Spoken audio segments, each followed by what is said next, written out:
Hello, Precious. I'm good. Welcome. Thank you so much for being here. I'm so excited to have you on my LinkedIn Live. I am too. I'm so excited to be here, Queen. And thank you for rescheduling. We had 260 people signed up before, and we have a bunch of people today, and this video will live live on our profile. So I hope that it's really helpful to people.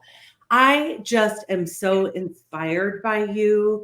You and I met through the Dames, which Mm-hmm. is a networking organization for 6, 7, and 8-figure business owners like you Mm-hmm. and me. And I'm so honored that we were paired as power partners. And I just find you to be an amazing human being.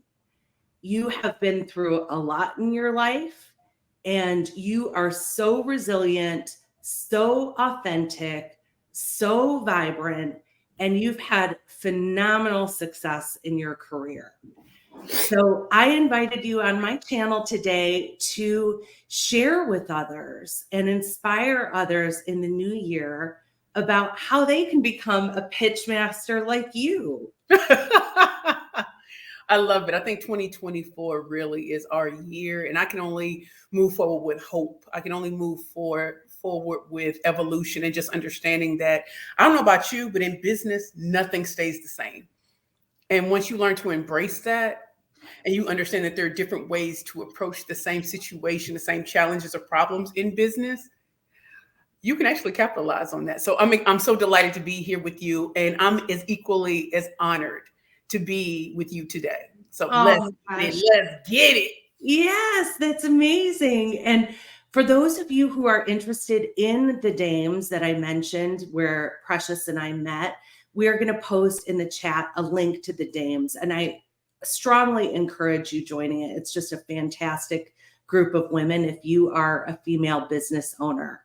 And Yes. so now, with no further ado, I would like to formally introduce Precious for those of you who are just becoming familiar with her work, although most of you, I'm sure, already are.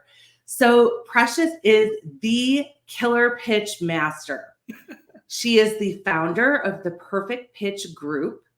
She is a 5-time best-selling author. I'm a little jealous, Precious. You're a coach and consultant, serial entrepreneur, international keynote speaker who's hired by Fortune 500 companies, sales teams, law firms, and individuals to slay all competition and become the only choice that matters. You've also been on Shark Tank and countless media.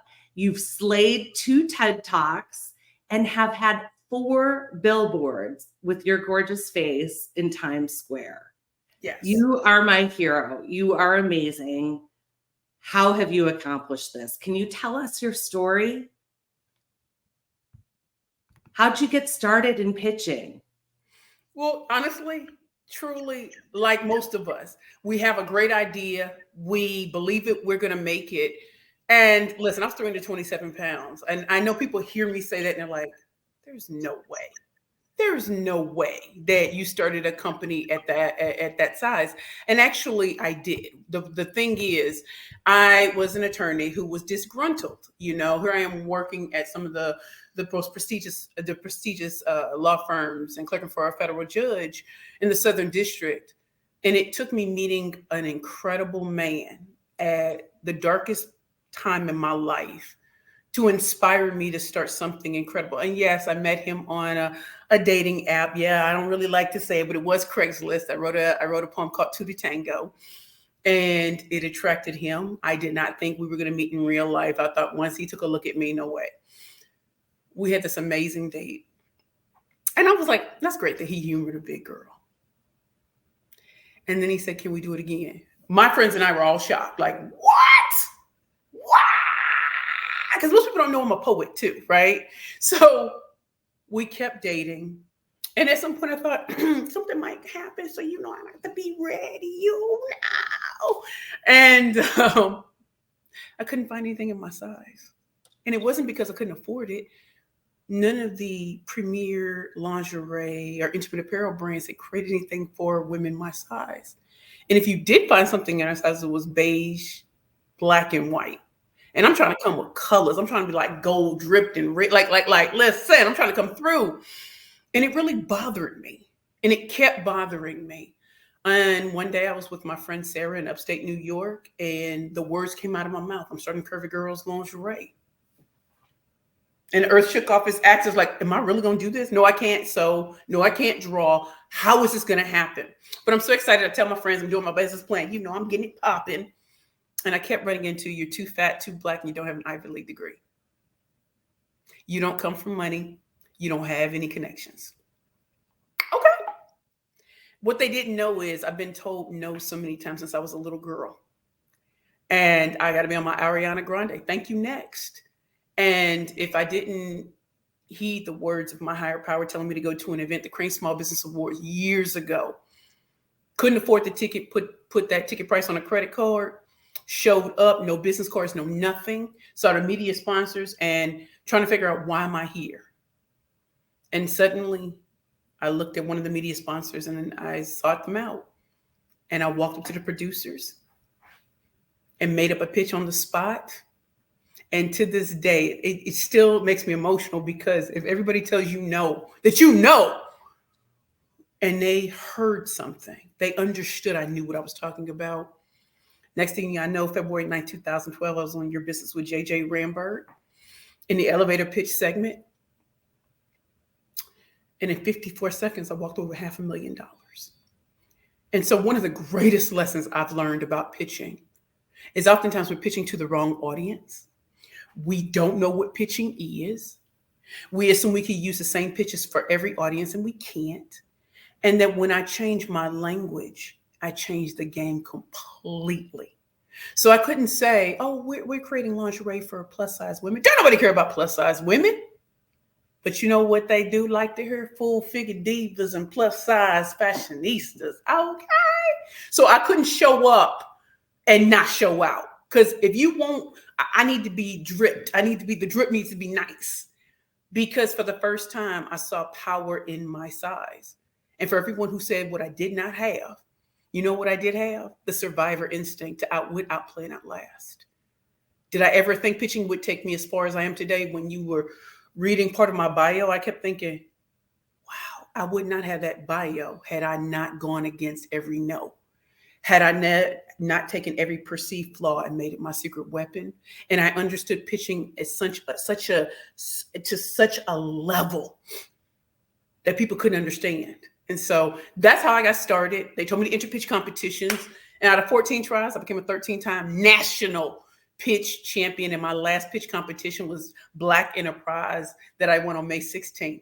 2013, raised almost $750,000 for my company back in the day. Yep, that was way back in the day. And then I started Perfect Pitches by Precious, because so many women and men were so starstruck with me on stage. Like, how does she walk in with that kind of confidence? How does she know how to answer questions? How does she know? Babe, I'm a former attorney and I'm not new to this. And to quote my cousin, Lil James, I'm not new to this. I'm true to this. Precious, I love it. And I am loving your book that I'm reading right now.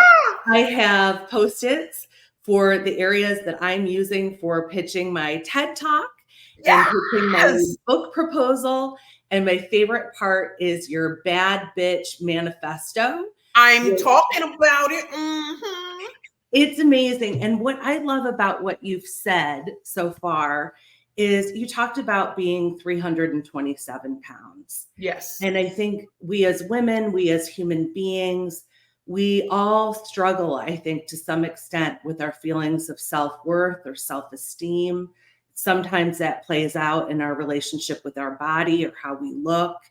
And then each of us, as we put ourselves out in the world as an entrepreneur or business owner, or we're working for a company and we're trying to pitch what we do, we get no, we get rejection. And I too have always said that being underestimated is my superpower.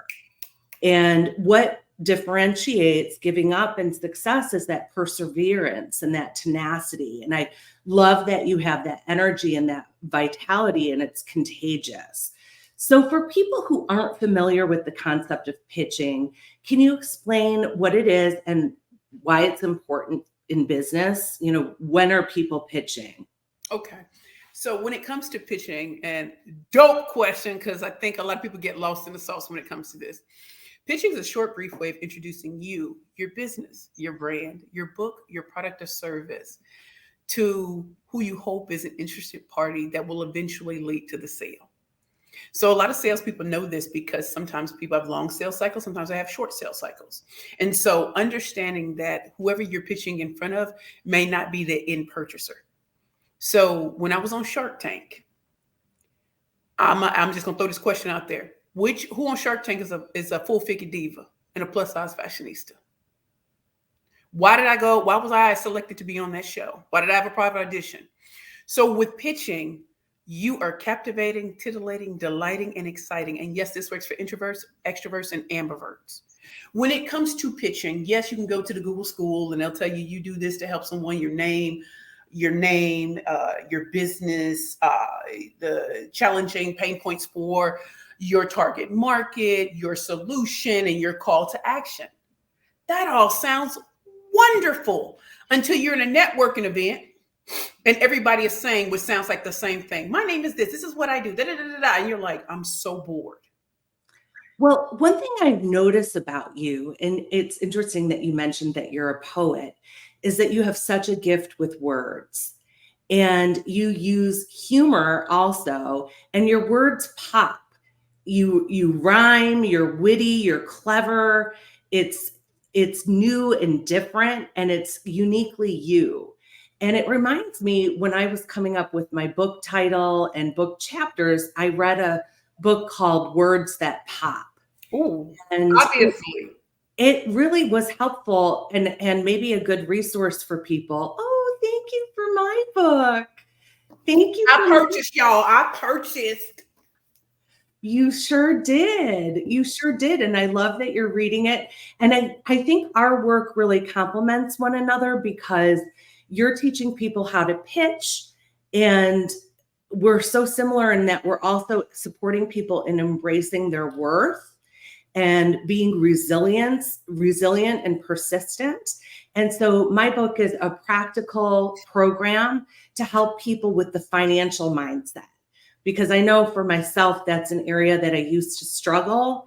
And it takes a lot to value yourself and price yourself so that you can get those $500,000 wins.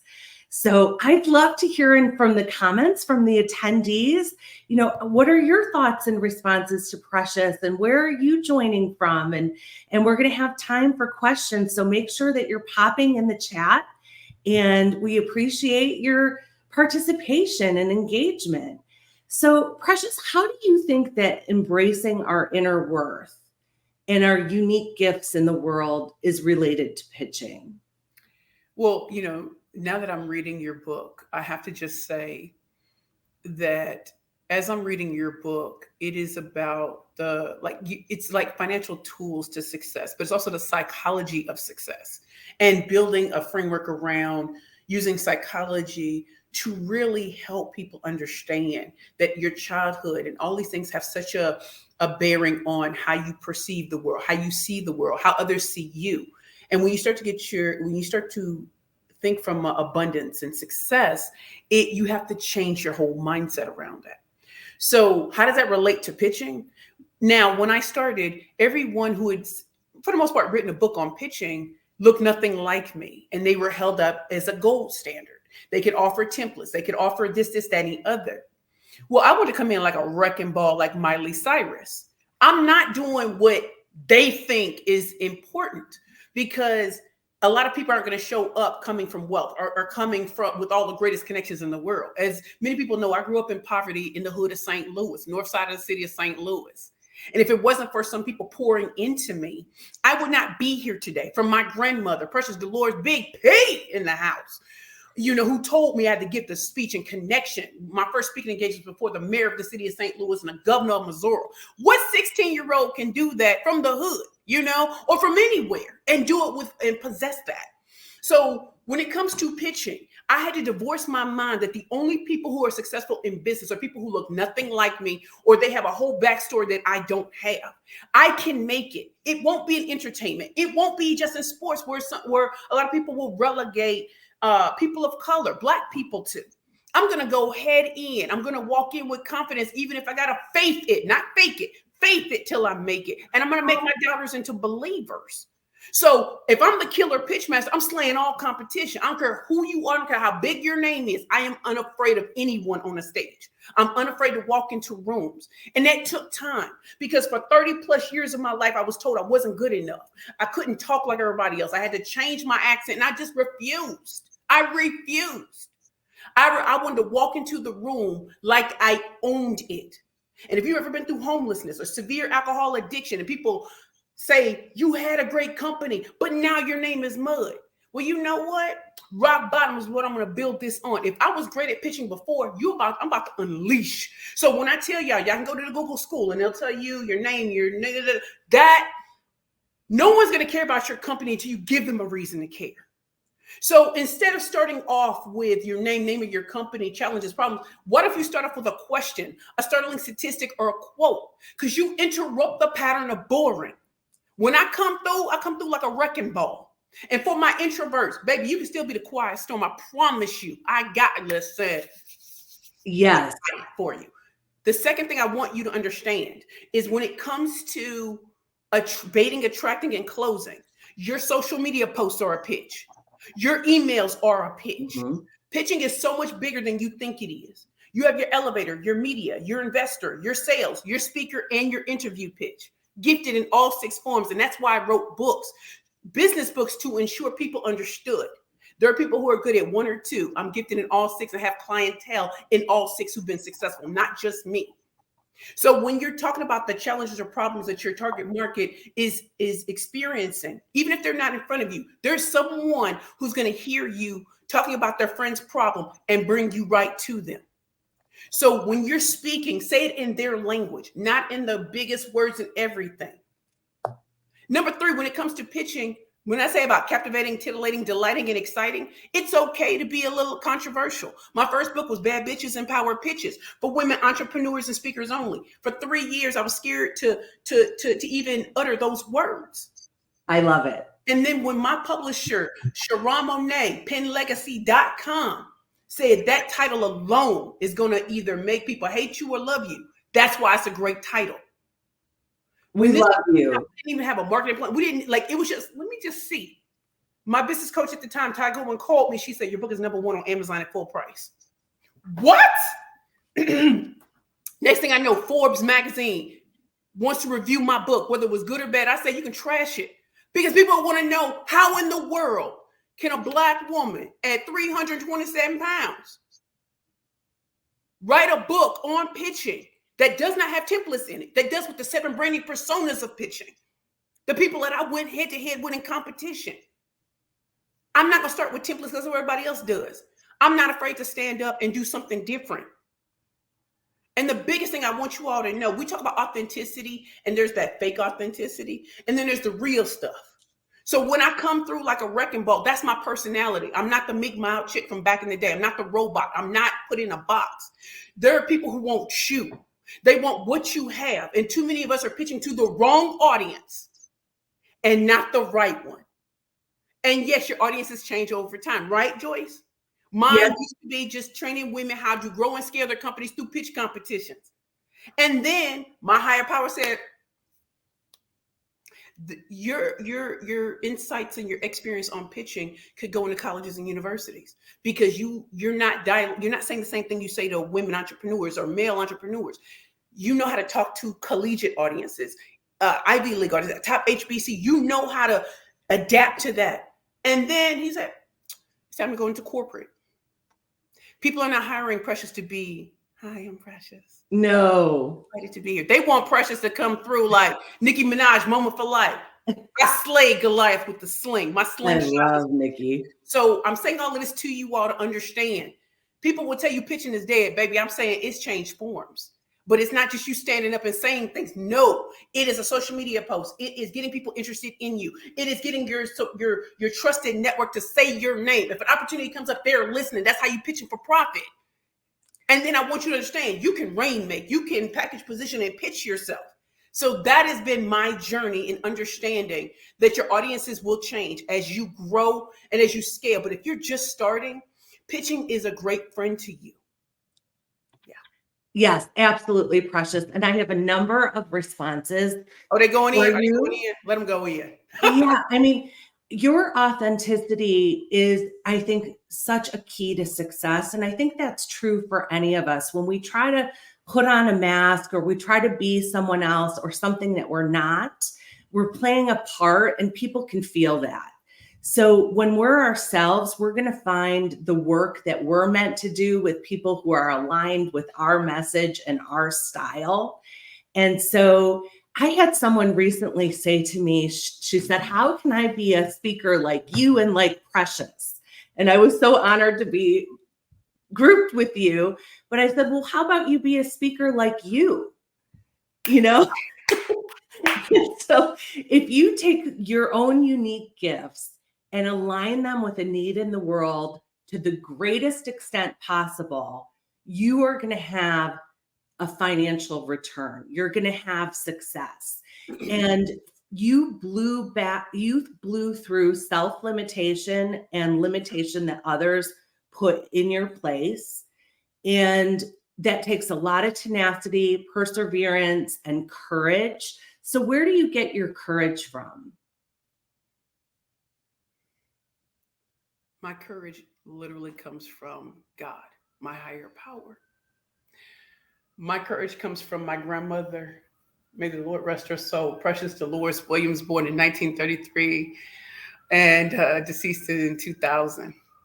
That is a woman. I'm proud to carry her name. That is the first woman, and y'all can tell I'm in New York. You hear the ambulance, right? You hear the fire truck. You know what it is. I'm in New York. My grandmother gave me courage because she saw me. She didn't see the rejected child. She didn't see the one that no one didn't want. She knew who I was. And it took her 15 years to get me. And that woman, that beautiful woman, spoke life over me. To know someone waited 15 years to raise you, to speak love over me. She said, you have a gift. And to know at 16, from the time I was 16 to the time I was 18, and I left to go to Spelman College, she was at everything I did. Every speaking engagement, every rubber chicken, rubber steak, rubber fish dinner, every speaking engagement. She was there when even when I graduated as valedictorian. She was there when I was elected Miss Beaumont, 1996, 1997. She was there when I was a battalion commander for the junior ROTC program. She was there, and not even surprised when I was in St. Louis Post-Dispatch, the St. Louis American, the hood girl making good. And she was like, no, that's my golden child. That's my baby. She's going to break the generational curse. She's going to go to college. She's like, Oprah's going to know your name. When I tell you my grandmother cannot be played with, don't play with it, don't play with it. So you can't play with me. And I love that she's your namesake, Precious. Come on, I'm her namesake. That's Big P. Yeah, right. Right. Well, yeah, that's what I meant. You're right. Yeah. But you know, as human beings, we all have a need to be known and loved and understood. Yes. And even though you came from poverty, like you said, you've shared with me there are some challenges in your family of origin. You had one person who knew you and believed in you and supported you, and that lit your light and your fire. And you know, I believe in life that we're all dealt a different hand of hardships and blessings, and that's part of our journey. And we need to take responsibility for the hand that we've been dealt and become the author, not only the protagonist of the rest of our life story. And you have really done that. And you've also had a growth mindset where, you know, life is not linear. You had a lot of success, and then you had some challenges again that you mentioned. And progress is not linear, and we all have setbacks, whether it's addiction, divorce, breakups, unemployment, a business that fails, Yesterday, I saw I got a 1-star review on my book. Those kind of setbacks. But when you get back on the horse and you persevere, like that takes a lot of strength. And I just really, really admire that in you. And I know others do as well. And it's something that I want to emulate from you. So how can our attendees, how can we transcend imposter syndrome, that idea that we're not good enough, and maybe perfectionism? Like, I've worked with a lot of therapy clients and coaching clients who keep working on their business plan or their resume or their book proposal, and they're not submitting it because they're waiting for it to be perfect. Well, if I can be frank with you all, this is not something I could do on my own. It required me being around kings and queens, women and men who challenged me. So when I was going through the darkest times in my life, and I don't want to make it seem like my grandma was the only one who believed in me. Yeah, I'm sorry. Because she believed in me, so did my granddaddy. Yeah. So when I was out there were angels. There were, politicians. I am still amazed how all of this happened. But without her initially, without my grandfather, without them building me up, having me dressed like a young lady, what they couldn't afford, they blessed me in love, right? So there were just certain things they were teaching without even having to say those words. The second thing is going where you're celebrated and not tolerated. When I walked out of homelessness, when I walked out of severe alcohol addiction, praise the Lord, I'm going on 7 years on my 45th birthday, January 22nd. I think about Sharon Monet, who encouraged me to write that book, who was my book coach, who, I turned in my first chapter and she was like this, trash. Let me be honest. Very few people ever say like, your stuff is, but let me tell you what she did. She made me come harder. See, that's what I'm talking about. She was like, put them big girl panties on. I'm not taking this. What did that do? Push me. You think about the dames. This is an organization of women who push and challenge you and will reach out to you. I can't tell you from the Dames Fund, for instance, how many conversations I've had, #DamesGive, where we've just been talking through challenges with each other. There is no need to, I can't tell you. Nah, if I'm on a call with you, let's go. Because I might be going through the same thing. I think about the luminary under Kate Luzio, the CEO. I went in there under their illumination grant, which I came for free because I had no money when I came out of homelessness. And now, just past 4 years, I've been able to speak on stages because these women have said my name. I fund women, female founders collective. Like I could go on and on. Babson College, a Black Women's Entrepreneurial Leadership Program under Dr. Shekinah Williams. Like there were so many things that opened up when I decided to no longer hang around people who benefited from the old precious or thought I could never rise again. Black Speakers Network, NSA New York. When I think of all these people, it was Empowering a Billion Women 2020 under Ingrid Vanderveld. Deb Boulanger was over the New York chapter. The people that they introduced me to because it was about my talent. They didn't need to know my backstory. They heard me pitch and it was like, whoa, they all got quiet. And how can I help you? How can I help you? How many times do you hear that? How can I help you? Oh, you want to get paid speaking engagements? Oh, let me put you in contact with this. Oh, let me do this. There were so many women and men who looked like me and didn't look like me who opened doors on talent, not on man. You ain't even popping. You ain't even got the Gucci and the Louis, and that wasn't it. It was people who didn't care about social media success. They cared about precious. You did it before. Do it bigger this time. So that was it, and really investing in my craft. Pitching, all forms of it, slaying all competition, being very particular about the words that I use. If I'm the killer pitch master, all I can do is slay. Yes. As I changed from Perfect Pitches by Precious, as we rebranded into the Perfect Pitch Group, it was an understanding that the level of clientele and clientele that's coming doesn't need my name on anything anymore. We have a team. It's not on Precious. I'm teaching the next generation. None of that would have happened had queens and kings and queens never said, hey, you ever thought about that? Because you dope, but let's elevate. And took Yes. me along on those rides, took me to special events that I couldn't afford way back in the day, and said, Precious, fall back. Don't even say nothing. Just observe. They said, you're used to talking, make them come to you. They said, that's a real power when you ain't got to say a word and people are intrigued by you. Then when they hear you speak, oh, it's a done deal. Thank you to all of these people who understand there's times when you need to talk and there's times when you just sit back and observe because your very presence. When I came out of homelessness, my presence wasn't what it is today. This is growth. This is pouring into. This is God. This is angels. This is kings and queens. So when I was writing these books, just like with you, Queen, when I wrote my first book, no, I didn't think it was going to be a bestseller. Not at all. Didn't even put my face on it because I was like, I don't want them to relegate me and say, oh, she's a nobody. Nobody. You don't see my face on it because I was scared that it would be relegated to a certain place and people wouldn't respect it. Well, Precious, oh my gosh, I love that. And you have a book bundle that you're offering our attendees that's going to be put in the chat for us. Mm-hmm. I have purchased your book bundle as well as your And it comes with a mug too. It comes with a mug. I love that.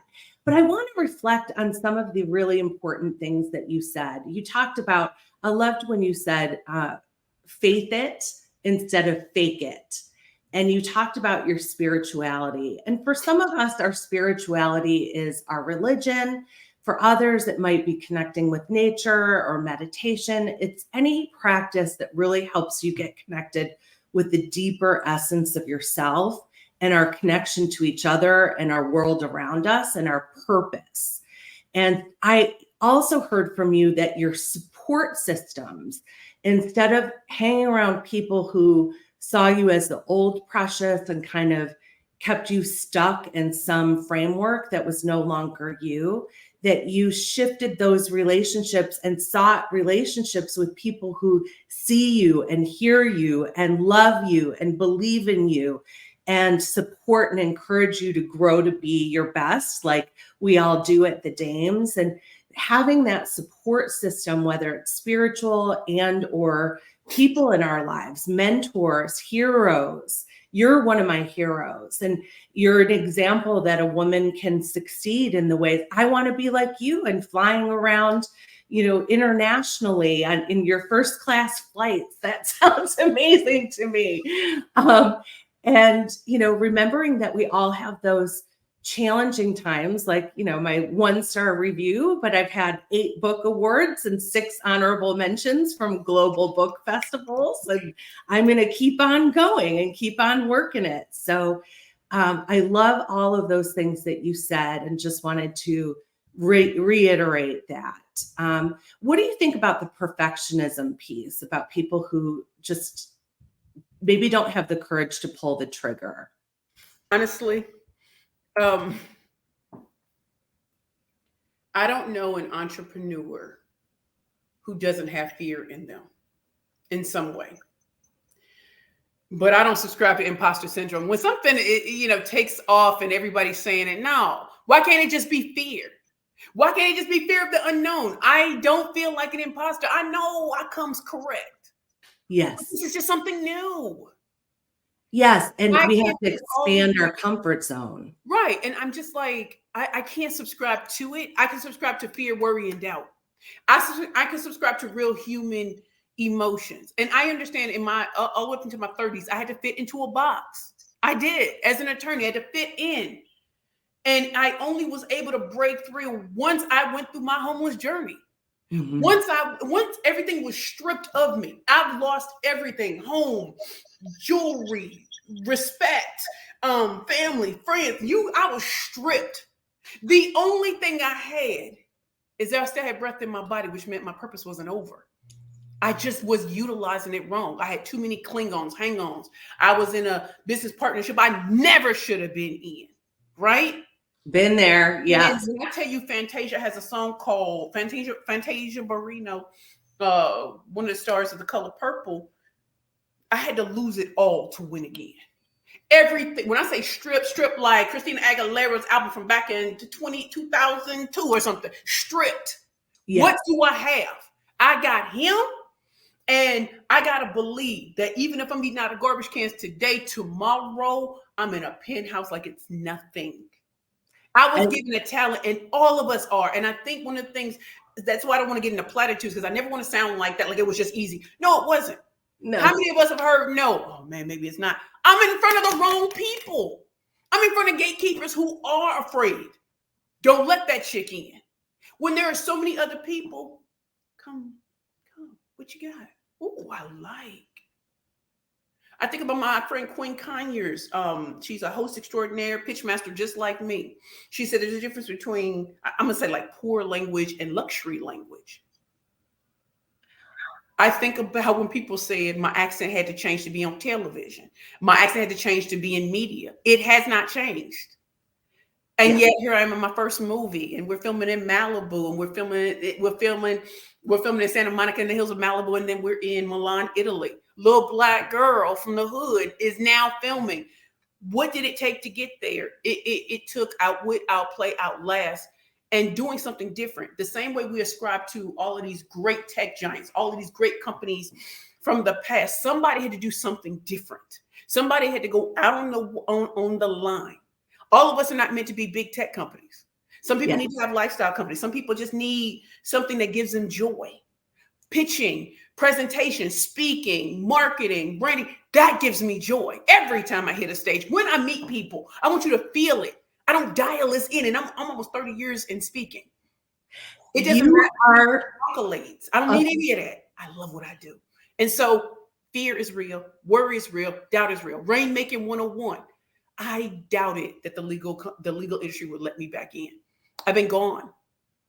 And my higher power kept telling me, Rainmaking 101, it's time for you to pair entrepreneurship and the legal industry together, because you've excelled in both. Now it's time to go in and let them know. Salespeople, those who at professional schools, you're teaching a blueprint that people don't teach, because if you came from a certain world, you already got it. If you did not, or you've only gotten bits and pieces and it doesn't make sense, that is where you come in. But it started with pitching, getting known. It started with going into different industries that people blessed me into because they knew I could deliver. For me to finally step up and say, every bad thing that happened led me here, because those no's became the next opportunity. I did not stop. Persistence and consistency always beats resistance. And that's why writing a book is important. When it's a business book, all books can be important, but I went into business specifically because I'm a Black woman. And I put some respect on my name. Mm-hmm. I'm not just talking a good game. I'm not just, oh, she's such a great personality. I know my stuff, and so do you.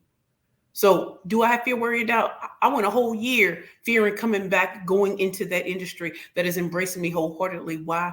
Because I walked the walk and talked the talk. I had the credentials and the clientele and the testimonials to prove it. So get out there and do it. Absolutely, Precious. And I want to touch on a few really important pieces that you shared. And one of them, you've referenced several times about being a Black woman. And unfortunately, we live in a world with systemic racism, systemic discrimination, and marginalization for Black, Indigenous persons of color, for the LGBTQIA+ population, and even for women. And you've got intersectionality in being a Black woman, and we're all dealt a different hand of hardships and privileges. And right. I've had different privileges as a white woman, and I would not compare my hardships to yours, but I too went through a period where I thought I was going to have to file bankruptcy. Oh. And, my business was in cash flow hell. I dealt with tremendous financial anxiety and shame. And I think for any entrepreneur who succeeds, those challenges make us stronger. Mm-hmm. Adversity is an opportunity for growth when you have that growth mindset. And we learn so much. Those challenges carve deep wisdom into our being that then we can really add to what we bring to our clients and the people that we serve. So you help both organizations and individuals. So Right. tell us how you do that. So when it comes to working with different organizations, I've usually been brought in to train the sales teams of top Fortune 100 companies. And so whether I do that through mindset and then sales pitching, sales scripting, and that's what I love. Yes. Like I'm sorry, y'all, I just have to have a moment. Dreams do come true. And not in your time. Right. Had I been popping when I was in my 20s, I'd probably be dead today. In my 40s, there's respect. So when I am training sales teams, or if I'm brought into keynote of a special event, I'm cognizant of the theme of those events and speaking to that. But when it comes to training sales teams, it's important to know what they're struggling with, right? Is the old language not working? Is it a mindset shift that needs to happen? Is it that what they are might be scripted to say needs to all change? That takes time. When I am training in law schools, we all, if you've been an attorney, y'all know what it was like to get your first year grades and want to jump off a cliff. That is very different from a third year who's coming out in an economy like this. I came out in 2007. Y'all remember the mortgage crisis when a lot of law students were not attaining positions. How was I able to get through all of that with a 2.9 GPA coming out of law school? How in the world was I in Sullivan and Crumwell clerking for a federal judge? How there's a method to this. That's why I said pitching is more than you think. Communication skills are key. Rainmaking, packaging, positioning, and pitching, all of that is key. Law firms, taking that to another level. What law students go through and what law firms and associates go through are totally different. That's why the pitching has to be different. That's why the training has to be different. Keynote is very different from an actual training or a workshop or anything like that. Finally, when I'm working with individuals through my, rainmaking, speaking, and branding accelerator, that is taking packaging, positioning, and pitching to make sure that you're actually speaking to the conference organizers and event planners who can see you. So how do you build visibility? How do you build credibility? How do you get people to say your name? And y'all, this is based on 29 years of being a speaker, 14 years being the killer pitch master, me being a former attorney in New York State, passing the bar on my first try, being in so many different places globally, in understanding, reading the room. And even if you're doing something on Zoom or video, how do you still keep the tempo and the pace, whether you're an introvert or an extrovert? You're dealing with someone who's done it and has a track record and the clientele and the customers to show. How do you write #1 best-selling books when you don't have a big PR machine? That's why pitching is important, because it'll show you ways how to do certain things for yourself when you don't have the money. Again, y'all, I pitched when I had negative $400 in my bank account and my bladder was full at 327 pounds. So don't ever look at me and say, oh, she always had it. No, I didn't. Right. Right. Absolutely. And I loved when earlier you talked about shifting your language to the audience that you're speaking to. And I too, as a keynote speaker, I speak for people across industry. So I've spoken for the US Army Corps, and then financial organizations and banks or attorneys or therapists. And the language is different. And the challenges that they face are different. And so we want to solve problems. And so for people who maybe they're a therapist and they have their own private practice and there's a lot of competition, they want to come up with a pitch or an elevator pitch or something that they use in their social media or their marketing or branding that really describes their unique prospect. Yes. And what else would you recommend for someone like that? The first thing is if they're going to select someone to work with, make sure they have a track record. Mhm. And they're not just someone who went to every guru's thing and they're just regurgitating, that they actually have a track record and clientele that demonstrate their zone of genius. The Mhm. second thing that I would recommend is if it's a heavy investment and not where you are right now, see if they have video trainings for a certain fee where Mhm. you are investing in you're investing in your business and yourself. You're going Mhm. to learn things there that you wouldn't learn. And that prepares you for when you're going to meet, when you're going to work one-on-one with a coach, a consultant, a trainer. But you get to taste someone before going all in. I know a lot of us, can you raise your hand, Queen? Have you ever paid for something and you're like, I don't know what I was supposed to get out of that. I thought I knew, or maybe I was ahead of my time. Maybe I needed to take steps instead of rushing into something. So see if they have like a video training series. See if they have any events that you can go to where you can see this person in action and just see, oh, that's not just social media. How many times have you met someone that you wanted to work with in real life and you realize, no, I don't want to work with that person. That person is not who I thought they were. Right. So those are great. Also, if they have books, I mean, Queen, and going through the exercises on your book. Yeah, I saw somebody said they want to see what the name. So this is the name of her book. I know it's in the chat. But let me, and y'all see those medals? Y'all see those medals? Oh, okay. I love you, Precious. I ain't even got these medals, y'all.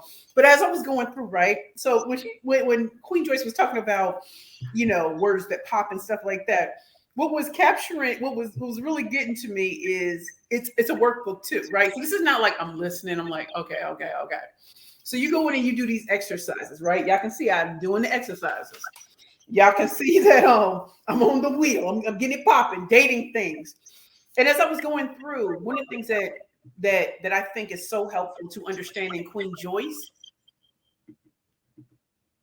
one of the things I think is so helpful is sometimes when you learn their backstory and how they got to this level, you'll see yourself in there. So chapter 1 is on abundance. And no, this is not a shameless plug, although it could. Thank you. A lot of us don't have an abundance mindset. And so you started off by asking me about growth. Queen, I'm gonna be honest, I couldn't see growth when I started. I really wanted to be famous because I wanted my parents to love me. Hmm. I thought if I can get the world to love me, my parents would have no choice. It didn't happen. It sent me on a tail of looking for validation from other places. Coming out of being stripped of everything and knowing as long as there's breath in my body, that my suicide attempt will remain an attempt because I'm still here, about to turn 45. Growth and abundance is a process when all you've known is lack and everything. So for you to start off with abundance and going over the things that you were taught in childhood that you've never even verbalized until you write it out. There were things I saw in myself. I've been taught to be self-reliant, severely independent. Nobody's going to come save me. But I knew that when I was a little girl. And that can put you in a state where you can't receive help. Absolutely. And I know we want to move into questions so that we can Ask the question, y'all. questions from our wonderful attendees. But while people are posting their questions in the chat, and I'll help you moderate those, Precious, as well. Are you going to tell me the questions or am I supposed to look for them? I will tell you them, but I'm going to say a couple things first in that. Thank you for bringing up my book and the abundance mindset. And you shared that you grew up in poverty. And I did not grow up in poverty, but my father lost his job when I was 8 years old, and he was unemployed for the rest of my adolescence. And he grew up in the Great Depression and I read that. he had a scarcity mindset about money. And so everything's rooted in fear and lack and competition over resources. And when we live in times of economic distress, like we're living in now, it's really easy to slip into a scarcity mindset. But a scarcity mindset can fuel our money anxiety, our mental health issues, and it can impair our career and financial success. So shifting to abundance, which you have this vast, abundant mindset, and is so important. And I had the blessing of recently doing a digital course with Ra Goddess, who I know is a friend of yours as well. Yes. And that was on the inner dimensions of mastering money through Sounds True, my publisher. And when I was speaking with Ra, I asked her if she knew you, and she said, "Oh, Precious is a force." And I thought that was so true, because when I first met you, you walked up behind me on a sidewalk and I felt your force 25 feet behind me. I was like, so it's like when you sense that a storm is coming, I was like, there's something powerful behind me rolling up. And then I met you, and your essence, which I think we all have our inner light. We have our egos, which is our mind's understanding of ourselves and how we present ourselves on our social media. That's our mask, that's our ego. But then we have our essence, which is our soul, our authentic self, our inner light. And yours shines so expansively, which to me shows a tremendous amount of work on your psycho-spiritual self, which I really think is the foundation of career and business success. We've got to come through. get aligned so that we can serve our purpose. And you are a hero to me in that way. So I'm looking for questions in the chat. I hope people are posting questions. I'm going to pull that up and look. And thank you to Sarah and Jennifer for being here, and Cynthia and Sandra and Dorothy. So many friends here. Charlotte, Natalie, great to see you. And I know you're in New York as well. And Kim, great to see everyone. Jason, Diana, great to see everyone. And Celeste is here. Precious, Celeste is saying, "Precious, you are a queen and such an inspiration. Keep doing your thing." And then she added, "You too, Mom." But Jennifer Keeble from the Dame said, "I'm sure this is a long answer, but what are the key Precious points to include? What are the key points that Precious points to in it? What she includes in a pitch? How do you recommend we create our unique pitch?" Well, first of all, when I tell you that's a dope question, and in some ways we've kind of addressed it, and that's why I write books and everything like that. But the quick and dirty that should be in any, I'll say, elevator pitch. We'll just stick with elevator pitch, but it gets deeper when it comes to media pitching, investor pitching, sales pitching, speaker pitching, and interview pitching. So let's just stick with elevator for right now. As I said before, the Google School of your name, the name of your company, who you serve, your secret sauce, your call to action. But the way to freak that is also basic. That's the basic. You want to flip it on its head, change order on it. Change the order, right? Because you're interrupting the pattern. The second thing that we talked about is start off with a question, a startling statistic, or a quote. Let me give you an example. It might shock some of y'all clutching pearls. Ladies, raise your hands if you want to be a bad bitch with a power pitch.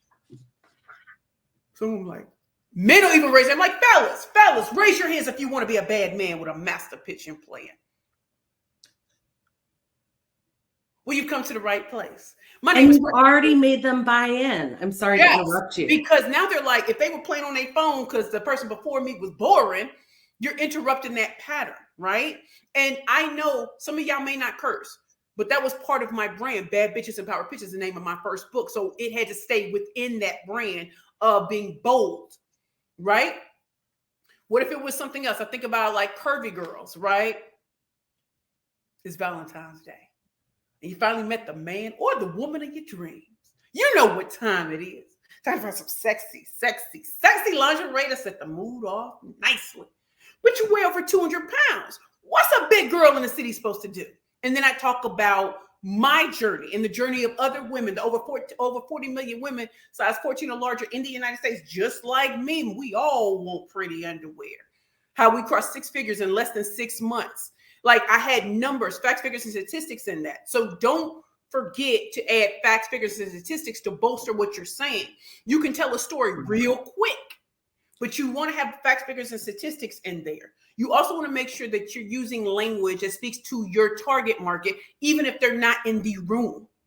They are related to someone else who would want what you have. And again, for my introverts, you can be the quiet storm. As loud and bold as I am, you can draw them to you. You can just stand up, make sure all eyes on you like Tupac, and go ham and cheese on them. Ham and cheese, peanut butter and jelly on them. The next thing I want, even though we're talking about your call to action, it has to be very specific. Do you want them to check out your website? Do you want them to go to wherever your contact information is? Do you want them to buy something? What do you want? And make that abundantly clear to them. How can they contact you? All those sort of things. Most importantly, the point of a pitch is to answer the question, why should I choose you over anybody else? That is the biggest question you're going to answer in a pitch. Why you over anybody else? Why? And what I teach and what I train in is how do you slay all competition, but more importantly, how do you become the only choice that matters for that particular problem or challenge? I love it. I love it. That's amazing. Great, great advice. And I love that you say that introverts and ambiverts can have their own style. I find introverts to be really interesting. Yes. And, you know, that different energy is an energy shift and people listen. So yeah, we all have our unique strengths, but you bring so much energy and passion behind your pitches that it really is contagious. And so I think that's a big part of your gift as well that we can all learn from. So I'm seeing in the comments that Ariel recommended that we put all the resources together. So we'll make sure to do that. I have a resource page as well that we're going to share in the chat, but we will again put those all together for you so that you can have those going forward. I have purchased Precious's her book bundle with the mug with all of her books. That's amazing. And then you also have your video bundle. Right. You have the ultimate pitch bundle, which has a series of my master classes and also some bonuses so you can see what did I actually pitch to even get on Shark Tank? What happened in my private audition to get me there? Like, so there's certain things like that, you know, pitching for profit masterclass. So the first one is on how to get, you know, funders, clients and customers to say yes the first time. The second one is how do you get them to come back repeatedly? So those are 3 hours a piece, right? Those pitching for profit masterclass are 3 hours a piece. The books are at your service. You can get them on Amazon or you can get them from me. And I also think what's important is this wasn't some salesy pitch session. I hope y'all know that. This was 2024. There's so much going on in the world. And it is crippling a lot of us to not even try. And so I hope that you know to walk out of death's door, homelessness and alcohol addiction. I played that. What did Kenny Rogers say? You know, no one to hold no. I played the hand I was dealt, and I played to win regardless. I love that. I played it, and I did it in a way people were not expecting. I didn't go back into law. I went into something that was between speaking and something else, and I made it the niche that I wanted to be known for, and then I elevated from there. So my word for this year is evolution. I love that. And I hope that you contact me and Joyce. I hope that you reach out to us on LinkedIn or Facebook or Instagram or X or whatever. Reach out to us. Yes. Yes, I would love that too. And Precious, thank you for all the wisdom and practical tips that you've shared today. And you're right, our resources are not in a salesy intention. It's to offer you all more support if you're interested in that. And like Precious said, you can reach out to either of us, direct message us with any questions you weren't able to ask, and how we can be of service to you in your work and you're blossoming into your greatest and highest self, which is our hope and intention for each of you in this new year. We wish great success. I know we all admire you, Precious, and you've inspired us, and you're such a hero and great role model for each of us to overcome whatever challenges we have and continue to put ourselves out there until we get those yeses. So I just can't thank you enough for being here today, for being my friend, being my power partner, and really being a light in the world for so many individuals and organizations. And I hold you in my heart in a special place, and will continue to do so and support you every way I can.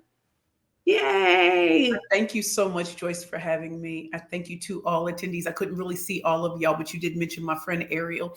Thank you, Ariel, for always supporting me. And thank you, Ariel and I look nothing alike, but Ariel will show up all the time for me. So thank you, Ariel. Thank you for everybody who's watched my journey and know I'm the real deal. And thank you, Joyce, for only meeting me at Fun Friends and in a conversation before that. And you can see how we match. Excuse me. I'm looking forward to collaborating with you. I'm looking forward to partnering with you. And thank you for making this happen. And that's why y'all need to check out the Dames, high 6, 7, 8-figure earners. Come through. We women, and this is what we do. Thank you, Precious, and thank you, everyone. Thanks for a great LinkedIn Live. We're going to sign off now. Wishing you all the best. Take care, everybody.